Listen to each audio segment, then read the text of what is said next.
Hello, this is John Cavalli, and this is your June 2015 financial planning tip, capital market review, and we've got some other good Greece stuff to talk about. But let's get to the financial planning tip first. By the way, this is July 5th on Sunday, the day before this video will most likely be posted.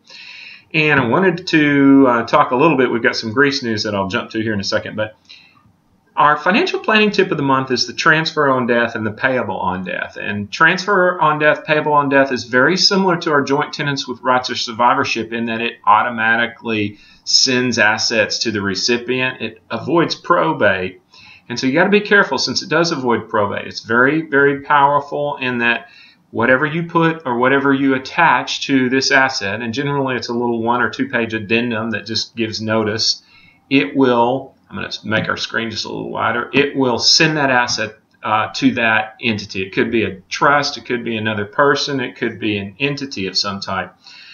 This joint tenants and rights of survivorship is often infrequently used and creates an issue.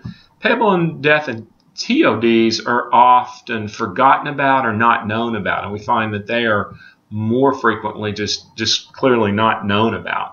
And so neat technique, had really good response from everyone on the other, and so we wanted to bring this up as another possibility.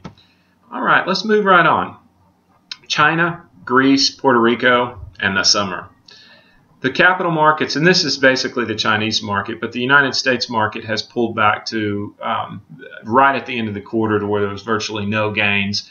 And it's just, there was just too much pressure from the trifecta here, as well as you guys know, if you've been following me, that I believe that the United States capital markets are a bit frothy and we've had slowing earnings growth. We've talked about that in a lot of posts. The China market is interesting in that this is about a 20+% move down, which is yikes. Anytime we have a 20+% move down, it's bad. But what I bring up in the post here is look at what this thing has done. This has run up over 100%, so this 20% move may be long overdue.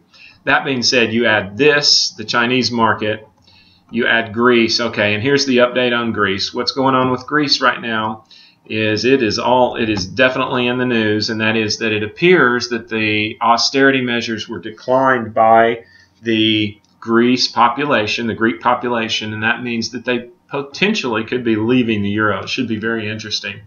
We've had plenty of time to prepare, but no matter what, the fact that we put all of these things, and Puerto Rico we've talked about pretty exhaustively over a year ago, and Standard & Poor's brought up, they lowered their credit rating and they were about to miss a few payments as well. So you put all of that concoction to there and you get kind of a trifecta of negative things. It may be more of a sideways year given where the capital markets are, but just wanted to bring you up to speed on that. And as always, we very much thank you for watching our videos.